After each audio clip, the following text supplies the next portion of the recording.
High School District Supervisor, Dr. Arnold Hintasa, our school administrator, Reverend Peter Paul Abaya, our associate pastor, Pastor Gabriel Bataba, our curriculum supervisor, Mrs. Jose Amata, members of the faculty board, proud parents and guardians, grandparents, families and friends, visitors, fellow graduates, ladies and gentlemen, good afternoon. Today is a very special day for all of us, especially for my fellow graduates. We, the grade 6 pupils, as is I, stand here filled with joy, gratitude, as we reach this important milestone in our lives. First and foremost, we thank our Almighty God for His guidance, wisdom, and endless blessings throughout our journey.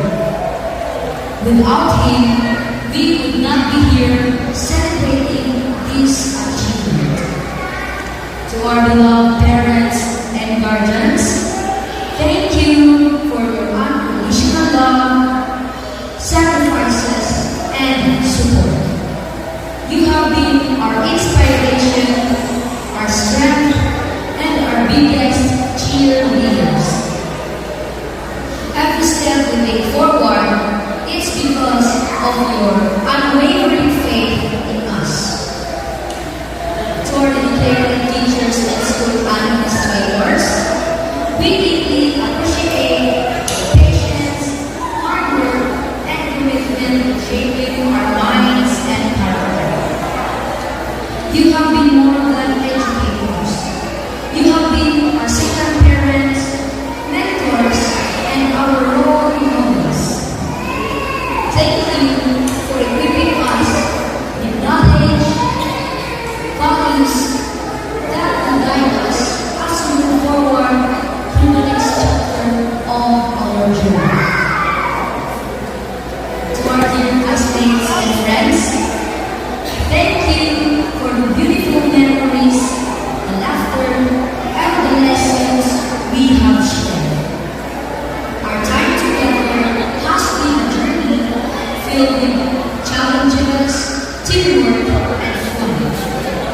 Though we may part ways, the friendship and lessons will always remain in our hearts.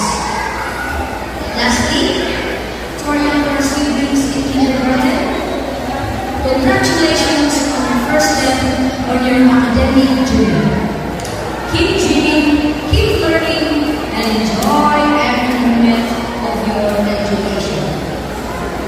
To my fellow grade 6 graduates, congratulations to all of us. We have worked hard, persevered, and today we celebrate our success. This is not the end, but the beginning of a brighter future. Let us continue to dream big, work hard, and trust in God's plan for us. Thank you, and may God